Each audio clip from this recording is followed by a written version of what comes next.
Analytics est basé sur le moteur de recherche aussi Google, qui, il est quasi certain, est capable de savoir qui est la personne qui est venue voir votre site. C'est juste que Google ne vous le communique pas, il ne le vous dit pas.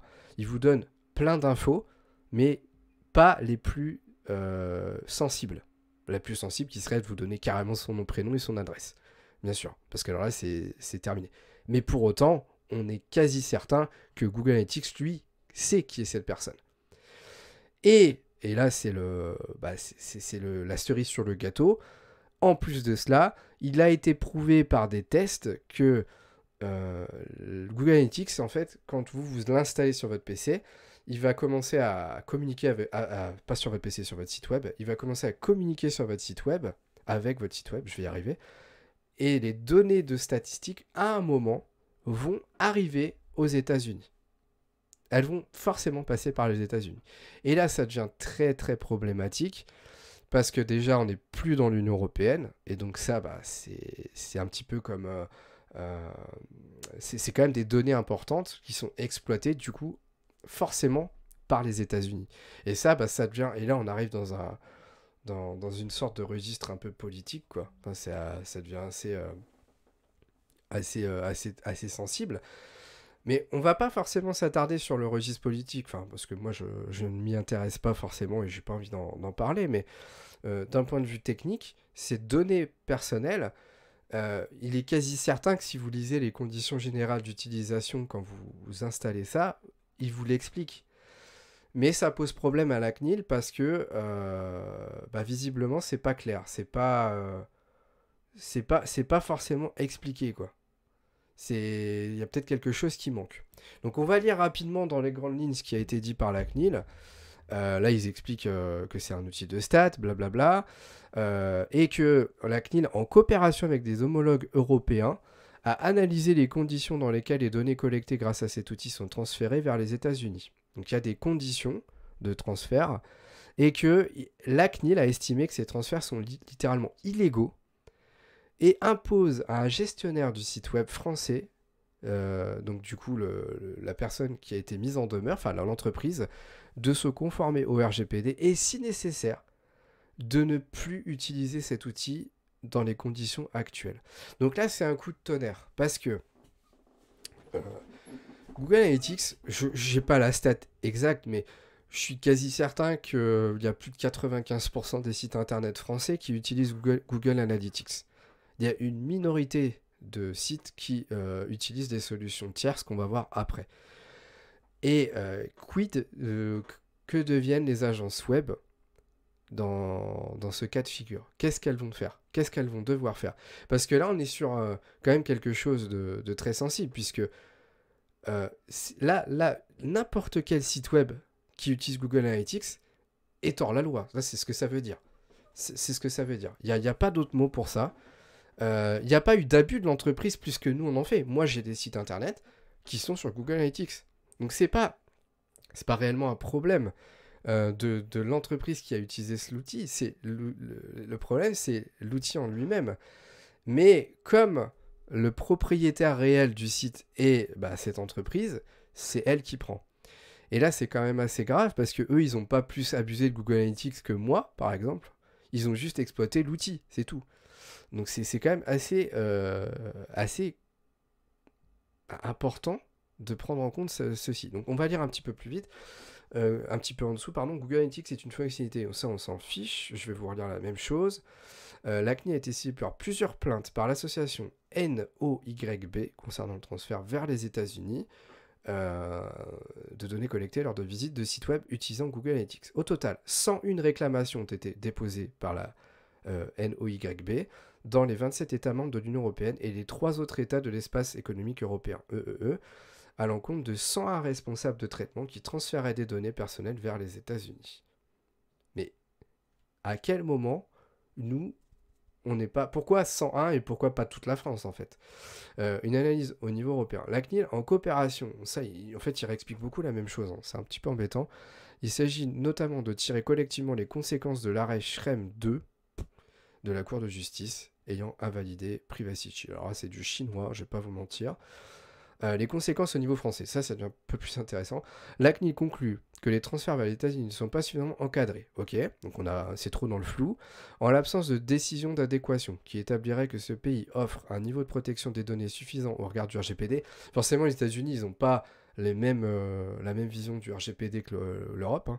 Concernant les transferts vers les États-Unis, le transfert de données ne peut avoir lieu que si des garanties appropriées sont prévues. Oui, mais ça, le problème, c'est que c'est pas l'entreprise qui utilise Google qui doit le mettre en place. C'est Google qui doit adapter et optimiser son outil et jouer le jeu. Or, la CNIL a constaté que ce n'était pas le cas. Ok.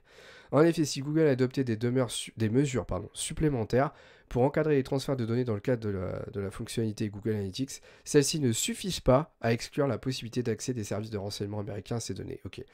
Il existe donc un risque pour les personnes utilisatrices du site français ayant recours à cet outil et dont les données sont exportées.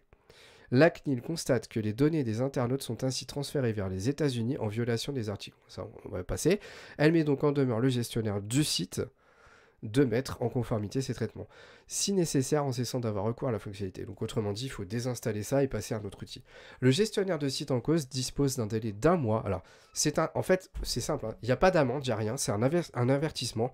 C'est comme si vous étiez restaurateur qui a un contrôle de l'hygiène de votre restaurant et il y a un mec qui arrive et qui vous dit ok, je suis expert je suis contrôleur, blablabla. J'ai constaté que il manque ça dans votre cuisine. Vous avez 1 mois pour corriger ça. Bah là c'est pareil. Ils ont 1 mois pour modifier leur outil. Concernant les services de mesure et d'analyse d'audience d'un site web, la CNIL recommande que ces outils servent uniquement à produire des données statistiques anonymes, permettant ainsi une exemption de consentement, si le responsable de traitement... Alors là, on va rentrer un petit peu on va revenir dans le RGPD. En fait, ça fait plusieurs mois que la CNIL est contactée par les agences web pour savoir si Google Analytics est considéré comme un outil conforme ou pas. Notamment parce que Google Analytics utilise ce qu'on appelle les cookies, donc c'est des petits fichiers qui sont stockés sur votre PC, et cet outil va les exploiter, notamment pour connaître les méthodes de navigation de votre visiteur, ses heures de connexion, etc. Et notamment, très certainement, savoir qui est cette personne. Bref, ces cookies, normalement... quand on a un bandeau des cookies sur son site, on doit expliquer à quoi ils servent. Et le problème qu'on a, c'est Google Analytics actuellement, on ne savait pas vraiment, ou la CNIL n'était pas très claire là-dessus, si Google Analytics allait pas assez loin ou trop loin. Ce qui fait qu'on ne savait pas si c'était un cookie qu'on devait permettre à un visiteur de désactiver ou pas, ou autrement dit, s'il devait pouvoir le refuser. Donc là, on était dans le flou. Et là, en fait, par cet article, ce qui est, je trouve pas très normal, la CNIL nous répond en disant je mets en demeure une entreprise. Donc autrement dit, vous avez votre réponse. Si vous utilisez Google Analytics actuellement, c'est que vous avez des cookies qui déjà doivent être possiblement refusés par votre visiteur. Donc ça, c'est quand même très important. Et surtout, c'est pire que ça, vous ne devez pas l'utiliser. Donc c'est encore pire que ce qui était prévu, c'est-à-dire que nous on était juste dans l'attente de savoir si le cookie ou les cookies qu'exploite Google Analytics étaient nécessaires ou non nécessaires, et en fait la CNIL nous répond par cette mise en demeure que c'est pire que ça, on s'en fiche des cookies, il faut juste pas utiliser l'outil tout simplement parce qu'il y a des données qui partent aux États-Unis et nous ça nous plaît pas. Voilà, donc c'est un peu spécial comme réponse. L'enquête de la CNIL et de ses homologues s'étend également à d'autres outils utilisés par des sites et qui donnent lieu à des transferts de données à internautes européens vers les États-Unis. Des mesures correctrices à ce sujet pourraient être adoptées prochainement. Alors, je ne sais pas comment ça va se passer parce que si je ne dis pas de bêtises, on n'a pas l'information de qui est l'entreprise qui a été mise en demeure. Mais là, on est possiblement sur quelque chose à grande ampleur puisque ça veut dire que tous les sites utilisant Google Analytics actuellement, là, au moment où je vous parle, sont hors la loi. Littéralement. Et que n'importe quel site peut être mis en demeure par la CNIL. C'est quand même incroyable. Donc, j'ai du mal à croire que si cette entreprise qui a été mise en demeure ne joue pas le jeu, elle est une amende. Parce que ça veut dire pourquoi elle, et pourquoi pas tous les autres sites qui utilisent ça. Et c'est surtout qu'en plus, ce qui est grave, je trouve, c'est que Ça veut dire, vous avez un mois pour le faire, vous, mais nous, en tant que personnes qui n'avons pas encore été mis en demeure, j'espère jamais d'ailleurs, combien de temps on a pour faire cette modification? Et est-ce que la CNIL ne devrait pas faire un communiqué officiel en disant, bah écoutez, Google Analytics, hein, c'est à bannir, vous ne l'utilisez plus. Sinon, vous êtes hors la loi. Voilà, tout simplement. Et là, je trouve que... Alors, je trouve que expliquer ça en disant Google Analytics c'est entre guillemets illégal, en faisant une mise en demeure, c'est un petit peu limite. Voilà. Donc bon, c'est un sujet qui est compliqué, le RGPD, mais là c'est quand même moi j'appelle ça un coup de tonnerre parce que les trois quarts des sites français sont non conformes. Tous ceux qui utilisent Google Analytics sont non conformes puisque les données transitent toutes vers les États-Unis à un moment. Voilà, c'est donc soit Google Analytics fait une mise à jour de son système pour qu'il y ait une réelle anonymisation des données et qu'il n'y ait plus de transit vers les États-Unis, soit la CNIL va avoir du pain sur la planche et nous aussi, en tant que personnes propriétaires de sites, concepteurs, développeurs, agences de communication, puisqu'en fait, on va devoir mettre en conformité tous les sites qu'on a créés avec Google et qui incorporent Google Analytics. Donc là, c'est quand même incroyable. C'est quand même incroyable ce qui est en train de se passer. Alors, du coup, on va parler un petit peu des solutions qui existent pour les solutions alternatives. On va parler de cet article, hop, qui est sur lepetitdigital.fr, qui est un très bon site internet que je vous recommande, qui a surfé un petit peu sur la vague de la CNIL en créant cet article Top 5 alternatives Google Analytics, puisque, regardez, hein, je l'ai lu rapidement, voilà. Pourquoi songer à prendre un outil alternatif à Google Analytics? RGPD, hop, c'est le premier sujet qui apparaît. Google Analytics, voilà, a été déclaré comme non conforme par la CNIL, hein, très clairement. Et en fait, ils expliquent qu'il faut passer par des alternatives dorénavant. Mais moi, j'espère personnellement que Google Analytics va faire le travail et que la CNIL va un petit peu comment dire, se rentrer en contact. On verra, je sais pas. Bon. En attendant, vous avez des solutions, bien entendu. Alors ça, c'est la plus connue, hein, c'est Matomo. C'est une solution open source de stats qui s'appelait Piwik à une époque, qui va vous permettre en fait de passer par une solution alternative qui est complètement gratuite, qui anonymise totalement les données de connexion enregistrées. C'est-à-dire qu'il est impossible, et d'ailleurs le logiciel, lui, ne l'utilise pas, ne les exploite pas, de savoir précisément qui est la personne qui est venue sur votre site internet. Son principal avantage vis-à-vis de Google Analytics, c'est Yandex Metrica, on verra peut-être plus bas, et ce point, j'étais un peu trop vite.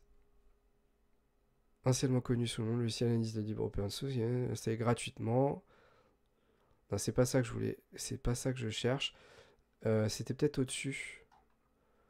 Bien entendu, ça signifie que le logiciel doit être hébergé et configuré. Ouais, donc c'est le problème. Hein. C'est qu'en fait, Google Analytics actuellement, c'est un des outils les plus faciles à installer. C'est ce qu'il faut comprendre. Là, il est plus technique à mettre en place parce qu'il faut le configurer sur son serveur. Forcément, c'est logique, puisque si on veut anonymiser, il faut plutôt que nous on ait accès à l'outil et à une installation vraiment locale, donc sur un serveur, alors que Google Analytics, on exploite des données qui sont sur leur outil, leur plateforme à eux. Il me semblait que... Voilà, donc ça, là on a une fonctionnalité qu'a Google Analytics, ça aussi, c'est le zoning, c'est-à-dire qu'on voit les zones chaudes du site. C'est là où les gens regardent et passent le plus leur souris. L'analyse des sessions utilisateurs, donc c'est un classique. Tout ce qui est tunnel de conversion, analyse des interactions avec les vidéos. Enfin, en gros, c'est un Google Analytics. On va pas rentrer dans tous les détails. Il y a toutes les stats moins précises forcément, puisque il y a l'anonymisation derrière. Mais en tout cas, il y a ce qu'il faut, il y a largement le travail, quoi. Le travail est fait. Alors, d'après la CNIL, afin d'être en conformité avec le RGPD, Matomo ne requiert qu'un léger paramétrage pour être exempté de collecte de consentement auprès des internautes. Donc là, en fait, si je clique là, il y a un petit outil, un tuto, qui montre comment paramétrer l'outil pour que, en plus de ça, vous n'ayez même plus besoin de demander à votre visiteur d'accepter la collecte des statistiques. Donc c'est super intéressant. Alors c'est très technique, hein. De toute façon, c'est là où on arrive dans un vrai problème. C'est que Matomo, de base, est plus compliqué à paramétrer que Google Analytics. Donc dès lors que vous allez commencer à utiliser ces solutions, bah, vous allez déjà dans techniquement quelque chose de plus compliqué. Et là, c'est pareil. Donc, pour que Matomo soit complètement... Alors, il est déjà conforme, mais si vous voulez, pour être encore à un niveau supérieur où vous n'êtes même pas obligé de préciser à votre visiteur qu'il peut accepter ou refuser, vous allez devoir aller faire un paramétrage supplémentaire, un peu technique d'ailleurs, même très technique, pour en arriver à ça. Mais bon, le problème, c'est que visiblement, ça a l'air d'être un petit peu l'obligation. Ensuite, on a Fathom Analytics. Fathom est un outil canadien qui prend le parti de simplifier au maximum. D'abord, il est important de préciser que même s'ils sont originaires du Canada, le RGPD est entièrement respecté puisque les données des internautes sont traitées sur des serveurs allemands en Union européenne. En fait, ils respectent toutes les différentes normes sur l'exploitation des données, je ne vais pas vous les lire. Ils le disent eux-mêmes, ils ont souhaité développer un outil moderne qui respecte la vie privée, qui est facile d'utilisation et qui traite bien les citoyens. Sur leur site, Fathom nous dit on vend des logiciels, pas des données. Ouais, ce qui est totalement l'inverse de Google. Les données restent ainsi totalement anonymes. Petit problème de Fathom, c'est qu'il n'est disponible qu'en anglais. Voilà. Bah, là, on arrive sur les autres problèmes. C'est que quand on est aussi sur un outil plus technique, on a aussi la barrière de la langue. Le revers de la monnaie d'un outil qui analyse les données de manière anonyme, c'est qu'il est payant. Ah, deuxième problème. Troisième problème, on est sur du payant. Donc Matomo est open source et gratuit, lui est payant. Voilà, donc là ça devient un peu plus... En même temps ils le disent, hein. Attention, c'est pas un reproche, ils le disent. On vend des logiciels, pas des données. Donc autrement dit, c'est normal qu'ils commercialisent le logiciel puisque c'est leur but. Mais voilà, Google Analytics, c'était un de ses avantages, c'est qu'il est gratuit. Simple Analytics, l'alternative éthique et simple. Dans les intentions, on trouve pas mal de similarités entre Simple Analytics et l'outil qu'on a vu juste avant, donc Fathom. Le but est toujours de simplifier la tâche d'analyse en mettant l'accent sur la protection des données. Alors, est-ce qu'il précise l'endroit où est stocké?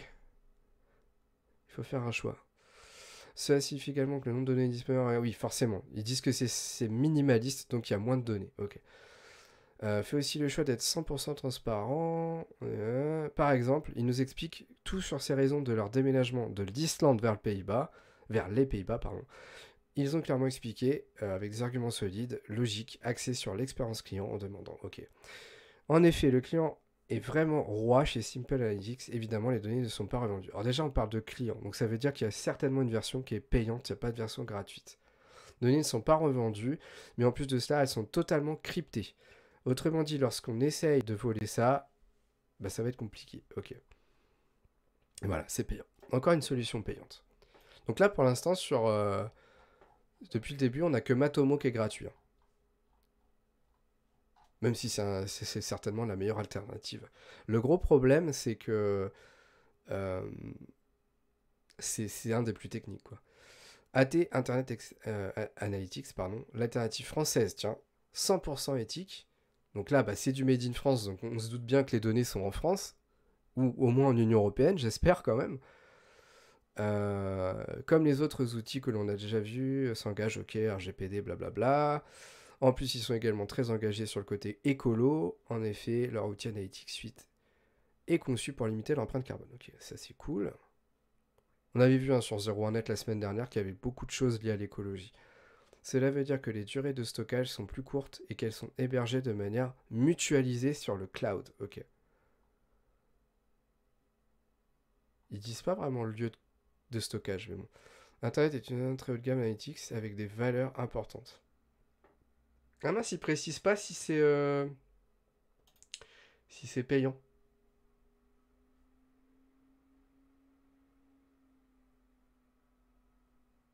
Produit, Inside KPI. Connectez vos données, collaborer. Ok. Ouais, essayez-le gratuitement pendant 30 jours. Donc c'est forcément payant. J'aurais bien aimé connaître les prix quand même. Si je clique là, j'ai un prix ou pas. En fait, tout est basé sur une démonstration et on dirait qu'il n'y a pas de tarif communiqué. En gros, vous faites une demande de démo et après, je pense qu'ils vous annoncent les prix. Ok, bon. On revient ici. Non, pas là, pardon. Là. C'est pour ça qu'ils communiquent pas les prix sur l'article. Et je crois que c'est le dernier. Yandex Metrica. Une alternative puissante et gratuite. Et c'est... Ah, c'est en Russie. C'est un peu le pays des pirates quand même. Hein. Proposant de nombreuses fonctionnalités similaires à Google Analytics, Yandex Metrica se distingue sur certains aspects en proposant gratuitement et nativement l'analyse des sessions. Donc en fait, on a une petite base gratuite. C'est plutôt la politique des logiciels marketing, etc. Cette fonctionnalité est très utile pour analyser l'expérience utilisateur. Ok. L'analyse de formulaire directement dans son outil. Très utile pour analyser les performances de ces formulaires et des champs qui impactent. Ok. Pourcentage de l'audience qui utilise un ad blocker. Ok. Les zones chaudes, comme on a vu sur Matomo. Si ton unique critère de sélection d'une alternative Google est qu'elle soit RGPD friendly, Yandex Metrica a beaucoup travaillé sur son outil. Ok. Beaucoup, ça veut pas dire forcément que c'est la meilleure.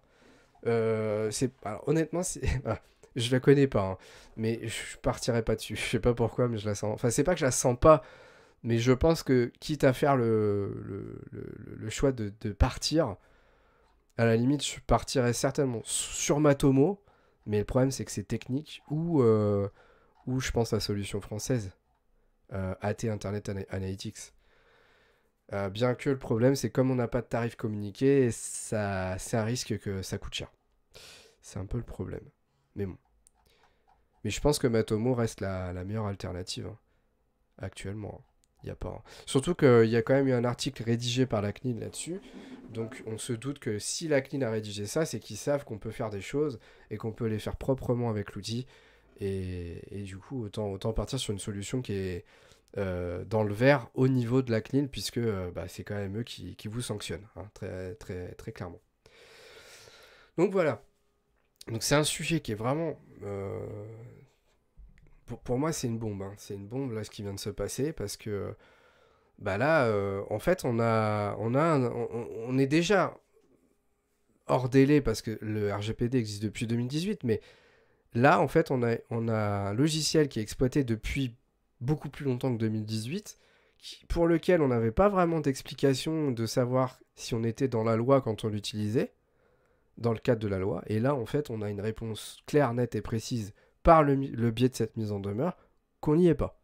Donc c'est quand même dramatique. C'est quand même dramatique de ne pas avoir une explication claire.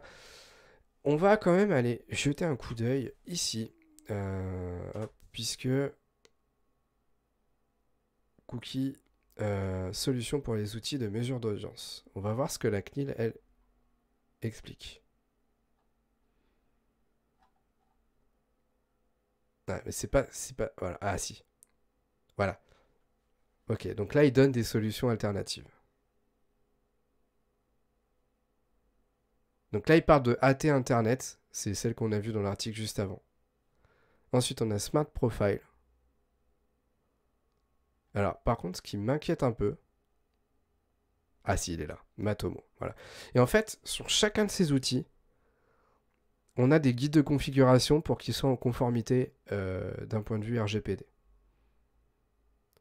Donc tout ça, c'est quand même une liste assez importante avec les guides de configuration. Et je pense que si je clique sur Matomo ici, je me retrouve sur la fiche avec un tuto qui m'explique comment faire en sorte que mon Matomo soit bien configuré pour être conforme au RGPD. Okay, c'est plutôt intéressant. Après, j'ai pas lu en détail, hein, mais à voir si c'est clair. Hein. Le tuto, j'ai pas le regarder. Attendez, j'ai ouvert trop d'onglets là. Ok, hop, on fait un peu le tri. On arrive à ça. Hein. Il est 15h17, on va arriver sur le dernier sujet de ce stream. Ok. Donc on a quand même toute cette liste de solutions alternatives proposées par la CNIL. Alors, à ce jour, et sous réserve d'en faire un usage strictement nécessaire au fonctionnement et aux opérations d'administration courante du site web ou de l'application, sont identifiés comme pouvant être configurés pour entrer dans les périmètres de l'exemption de recueil de consentement les solutions suivantes. Ok, donc c'est bien ça. Alors, petite précision, vous pouvez malgré tout utiliser ces logiciels-là sans les configurer comme c'est expliqué par la CNIL, mais l'inconvénient, c'est que vous devrez obligatoirement, via votre bandeau de cookies, permettre à la personne de refuser les cookies stats. Et donc, quand elle les refusera, et ça veut dire qu'attention, hein, ça veut dire que quand elle arrive sur le site, ils sont refusés de base. Hein. Ça veut dire que tant qu'elle ne les a pas acceptés, vous ne collectez plus de stats sur vos visiteurs. Donc ça, c'est quand même très très embêtant parce que vous perdez potentiellement beaucoup d'informations sans forcément vouloir savoir qui précisément vient, mais vous ne saurez plus quel est votre nombre de visiteurs, combien de temps ils passent sur telle ou telle page, etc. C'est quand même dramatique. Donc il vaut mieux passer sur l'exemption de recueil, mais avoir quel est le niveau de compétence qu'il faut avoir pour faire ce genre de configuration. Parce que si par exemple vous êtes une personne qui avait fait votre site vous-même et que vous n'êtes pas dans le métier, ça va être potentiellement complexe. Ok. On va s'arrêter là pour le sujet de la CNIL et on va passer comme d'habitude sur le sujet de fin du stream avec la Friday News de Swello, la dernière, 11 février, vendredi. On vérifie, hein. Ouais, c'est bien ça. Et on va aller regarder un petit peu ce qu'il s'est passé, ce qui a été recensé par Swello au niveau des réseaux sociaux. Facebook, lancement de la fonctionnalité de paiement partagé par Messenger aux États-Unis. Alors on va aller checker ça. On va faire un petit traduire. Alors, nous lançons le paiement fractionné sur Messenger pour toute personne aux États-Unis qui utilise un téléphone iOS ou Android. Donc déjà, nous, on n'est pas concernés. Hein. Ça arrive seulement aux États-Unis, donc on n'est pas près de l'avoir. Nous introduisons également les commandes d'enregistrement de messages vocaux et un mode envoi de messages qui disparaissent, du coup. D'accord. Donc on va pouvoir enregistrer des messages vocaux via Messenger. Alors qu'est-ce que ça veut dire les paiements fractionnés? Les paiements fractionnés sont désormais, ok. Pour utiliser les paiements fractionnés, appuyez sur l'icône, ok. À partir de là, vous pouvez répartir votre facture de manière égale ou personnaliser le montant que chaque personne doit. Ouais, mais ça peut pas être implémenté en France. Enfin, il va falloir adapter à l'Europe, quoi. Ça, c'est pas près d'arriver, quoi, en fait. Et donc ensuite, on a les messages vocaux. Ok, donc là, on voit bien la petite capture. Je vais essayer de zoomer, voilà. On voit le petit micro où, en fait, on va pouvoir enregistrer des messages audio pour les envoyer directement et pas avoir à taper le texte directement. La personne aura juste à cliquer sur lecture, donc c'est un format podcast, entre guillemets. Ok. Nouvel outil d'édition audio dans Messenger. Ok. Bah, ça, c'est une autre partie de l'article, en fait. Ah non, autant pour moi. Ah, j'ai l'impression que c'est le même lien. Donc, ils ont le même lien, mais sur peut-être à deux endroits différents. Ah, c'est exactement le même lien. Lancement du Vanish Mode pour envoyer des messages qui disparaissent ensuite. Alors, je crois que c'est le même. C'est le même article 3 fois, sauf que ça doit pas être les mêmes zones. Donc là, je vais peut-être cliquer dessus quand même parce que... Alors, ok. Ok, c'est ça. Donc autrement dit, Vos messages disparaître après. Ok, donc ça, bah tiens, on revient sur le. C'est marrant parce qu'on revient sur le premier sujet de ce stream où en fait on s'aperçoit que Facebook met en place un système de messages qui va s'auto-détruire dès qu'il aura été lu. C'est marrant. Donc en fait, vous lancez le vanish mode, ce qu'ils appellent le vanish mode. Vous envoyez votre message et dès qu'il a été lu, hop, il est supprimé. C'est pour pas laisser de traces. Ok. Donc ça c'est pareil. Tout ça c'est aux États-Unis. Donc c'est pas encore arrivé pour nous. Ensuite, nouvelle fonctionnalité de sécurité. Alors on est sur Instagram pour le Safer Internet Day, Internet sans crainte. Alors qu'est-ce que c'est?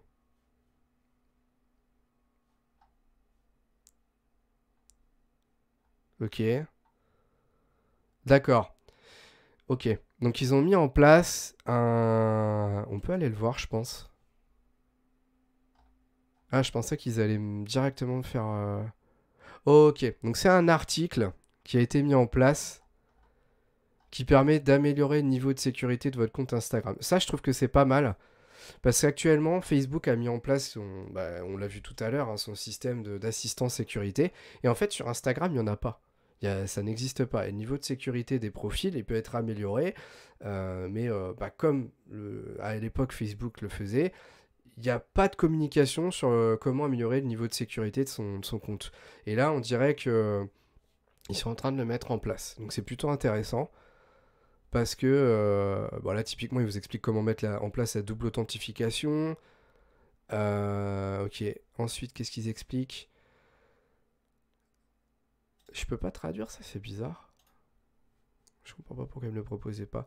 Les gens pourront désormais gérer en masse, supprimer, archiver leur contenu. Ok. Ça, c'est plutôt sympa. Pour accéder... Ok, donc ça en fait c'est pour accéder à nos archives, à tous les posts qu'on a déjà fait et on va pouvoir les gérer en masse. Ensuite, on peut appuyer sur l'aide de votre ami pour accéder à votre compte.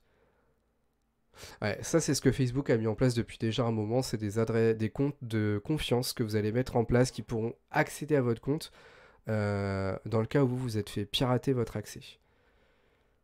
Trouvez plus d'informations sur ce qui se passe dans votre contenu et vos rapports. Ok, rajoute des informations. Essayez de zoomer, on peut pas, mince. Ok, des outils de signalement plus optimisés. Bon, autrement dit, ils sont en train d'améliorer l'information et le niveau de paramétrage de sécurité d'Instagram. Des Reels bientôt épinglés en haut de l'onglet comme sur TikTok. Ok, bon ça j'ai pas besoin d'ouvrir. Actuellement sur TikTok on peut épingler un TikTok qu'on veut mettre en avant sur son profil. On ne peut pas le faire actuellement sur les Reels. De la même manière que là les Reels, jusqu'à présent, quand on regardait un Reels, en fait il tournait pas en boucle. Il se relançait pas tout seul. TikTok, lui, il le fait tourner en boucle tant que vous n'êtes pas passé soit au suivant, soit que vous n'êtes pas revenu à celui en arrière. Les Reels, maintenant, font ça. Donc là, tout ça, en fait, c'est des fonctionnalités que Instagram, pour lesquelles Instagram est en retard et qui sont en train de mettre en place pour justement rattraper le retard qu'ils ont sur TikTok. Un tag new à côté des nouveaux sons. Ok. D'accord, bon, ça c'est pareil, il n'y a pas besoin d'aller voir. On a compris, hein, s'il y a des nouveaux sons qui viennent d'arriver, qui sont mis en place sur les Reels d'Instagram, que vous pouvez rajouter, hein, c'est des pistes audio, des musiques que vous rajoutez sur vos vidéos, et qu'il y a une nouvelle musique qui a été intégrée sur Insta, vous aurez un petit new qui apparaîtra à côté. Twitter. Déploiement de l'onglet article pour écrire des textes plus longs. Donc ça c'est pour remplacer, faut aussi remplacer petit à petit les threads. Donc c'est les tweets de 288 caractères qui vont être les uns en dessous des autres parce que vous n'aviez pas assez de place pour expliquer ce que vous vouliez. Et du coup, vous alliez simplement pouvoir rédiger des articles un petit peu comme vous avez la fonctionnalité sur LinkedIn. On va aller voir s'il n'y a pas des petites photos là-dessus. Twitter Article Composer Editor looks pretty bargain right now. Yes. Mais où est-il? J'aurais bien aimé voir cette petite... Twitter is working. Twitter articles. Oui, mais il est où? On essaie de comprendre. Je veux savoir où ils vont mettre le bouton en fait. Alors c'est peut-être un moment où on va écrire sur Twitter. On va essayer, hein, on sait jamais. Hein. Programmer. Non, pour l'instant, il n'y a pas la fonction. Ah, ça doit être un de ces boutons-là. Mais j'avoue que je sais pas lequel c'est. New long form format. Has the ability to create on within Twitter. C'est peut-être quelque chose, un bouton qui va apparaître au moment où on va cliquer sur Twitter ici. Ok. Donc je pense que petit à petit, ça va remplacer les threads, hein, tout simplement. Vous pouvez maintenant choisir la vitesse de lecture de vidéo audio. Ok, on va voir s'il y a un exemple. On va aller checker ça. Ah bah c'est, encore une fois, c'est le même article. Ok. Review, c'est pas ça? Non, on est sur le lien des articles. Il a dû le mettre dans un de ces deux tweets et j'ai pas fait attention. Ok, Twitter is working Twitter. Il redit, là, c'est le même sujet. Bon, on va vérifier que j'ai pas... Ah non, pourtant c'est pas... Je me suis trompé en cliquant peut-être. Voilà, c'est ça, c'est moi qui ai mal cliqué. Ok, est-ce qu'il y a un exemple ici? Parce que ça c'est une image. Ok. Playback speed. Ah ok. En cliquant sur le petit engrenage, on sélectionne la vitesse de lecture. Oh, je vais être honnête avec vous, j'avais même pas fait attention qu'on pouvait le faire. Enfin, qu'on pouvait pas le faire plutôt. C'est pas une fonctionnalité que je cherchais forcément, mais ok, pourquoi pas. Hein. Et enfin, autre réseau, Reddit ajoute de nouvelles fonctionnalités audio.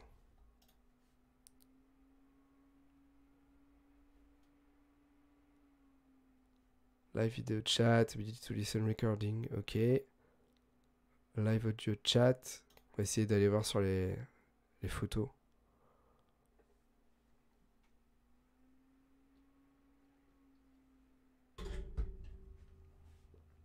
Français. J'accepte.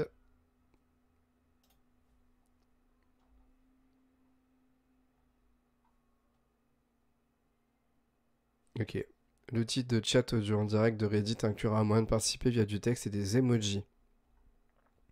Ils ont fait un Clubhouse là. Plateforme média commencera à mettre en évidence les chats audio. Ouais. Ah, c'est un Clubhouse en fait. Ils incorporent un Clubhouse dont on n'entend plus parler d'ailleurs dans leur outil. Ok. YouTube annonce de nouveaux moyens de rémunération pour les créateurs. Ouh, avec les shorts et shopping. Ah, ça, c'est intéressant. C'est très intéressant. Alors, on va passer en français. Bon, leur bandeau est pas conforme, mais je pense que c'est pas en Europe. YouTube, ok, ça j'ai déjà dit. YouTube élargit les moyens par lesquels les créateurs peuvent monétiser leur contenu. Ok. Les nouvelles fonctionnalités sont annoncées aujourd'hui dans un long article de blog. Le chef de produit de YouTube, Neil Mohan, elles sont annoncées par ce chef-là, elles seront déployées tout au long de l'année. Premièrement, YouTube Shorts reçoit une mine de nouvelles fonctionnalités et de nouveaux outils cette année. Du côté des créateurs, YouTube indique qu'il prévoit de déployer de nouveaux effets vidéo, des capacités d'édition et la possibilité de répondre aux commentaires en créant un court, un peu comme un short, hein, un peu comme le font les créateurs de TikTok. Ça, c'est la traduction. De plus, YouTube prévoit d'introduire de nouvelles façons pour les créateurs des créateurs de monétiser leurs shorts. Donc c'est les TikTok et les Reels en fait, hein, les shorts hein, sur YouTube. Notamment en élargissant les possibilités de contenu de marque, en apportant super chat et shorts, et à terme en permettant la possibilité d'acheter à partir d'un short. Ok, donc si j'ai un e-commerce, je vais pouvoir faire le lien et vendre directement. Ça, ok, c'est pas exceptionnel, mais pourquoi pas. Parce que tout le monde n'a pas la possibilité de faire ça. Au-delà des vidéos achetables et des achats en direct, il explore également d'autres façons d'intégrer des achats dans l'expérience YouTube. Attendez, c'est quoi cette histoire? Notamment les super chats à shorts. Mais c'est quoi les super chats? Parce que c'est ça en fait, super chat c'est pour faire du e-commerce en direct. Au-delà des vidéos achetables, ça c'est pas très clair. Ça doit être l'équivalent des super chats. Il explore également d'autres façons d'intégrer. Ok. YouTube introduit également une poignée d'autres fonctionnalités cette année. Aideront les créateurs à comprendre comment les téléspectateurs interagissent avec leurs contacts. Donc ça, c'est pour être mieux informé. De plus, YouTube cette année offrira aux créateurs la possibilité de vivre ensemble, ce qui stimulera une fois, bon ça c'est un petit peu mal traduit, hein, de manquer de choses et discuter avec les... Ok, c'est pas la monétisation, tout ça. YouTube prévoit également d'introduire plus largement une fonctionnalité Twitch populaire. Les abonnements doués, bon ça c'est de la traduction de Google, hein. YouTube a déjà commencé à tester la fonctionnalité annoncée précédemment. Mais Mohan écrit que YouTube prévoit d'étendre les capacités dans les mois à venir. Ok. De plus, YouTube déploiera bientôt une intégration qui vous permettra d'interagir sur votre téléphone avec la vidéo que vous regardez à la télévision. Ok. Ok. Je suis un peu déçu par l'histoire de monétisation. Je m'attendais à un truc un peu mieux. Du style qu'on puisse monétiser purement et simplement les shorts, comme on le fait pour les vidéos YouTube classiques, c'est-à-dire par le nombre de vues et les publicités qui sont regardées par nos visiteurs, je vais y arriver. Mais je pense que c'est pas comme ça que ça marche sur TikTok. Donc, je pense qu'ils le feront pas comme ça, mais bon, ça aurait... Pourquoi pas, hein, pourquoi pas. Peut-être juste une monétisation par nombre de vues, des choses comme ça. C'est pas fou, je trouve. Je m'attendais un petit peu mieux, mais bon, c'est pas grave. C'est pas grave. Et voilà, on est arrivé au bout de cette Friday News, plutôt intéressante. Les articles de Twitter, qui sont en cours de déploiement, important. Très très important. Le niveau de sécurité d'Insta qui commence à être un peu retravaillé par l'équipe. Les Reels, on rattrape le retard sur TikTok, toujours.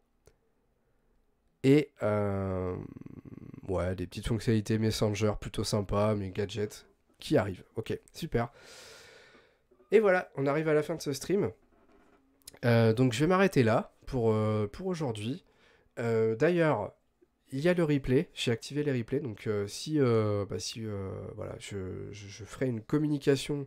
Mais n'hésitez pas à dire aux personnes qui ne pouvaient pas le regarder que si elles veulent le revoir, il va être disponible, je crois que c'est 14 jours de mémoire sur la chaîne Twitch du Web et la Tortue. Et sur ce, moi je vais m'en aller. Merci, on aura vu pas mal de choses. On a été presque dans les temps, nickel. Et écoutez, je pense que c'était mieux structuré. Donc j'espère que ça vous aura plu, que ça vous plaira si vous allez voir le replay. Merci à toutes et à tous. Passez une bonne semaine. Et moi, je reviens la semaine prochaine avec 2 nouveaux articles à regarder et puis la Friday News habituelle.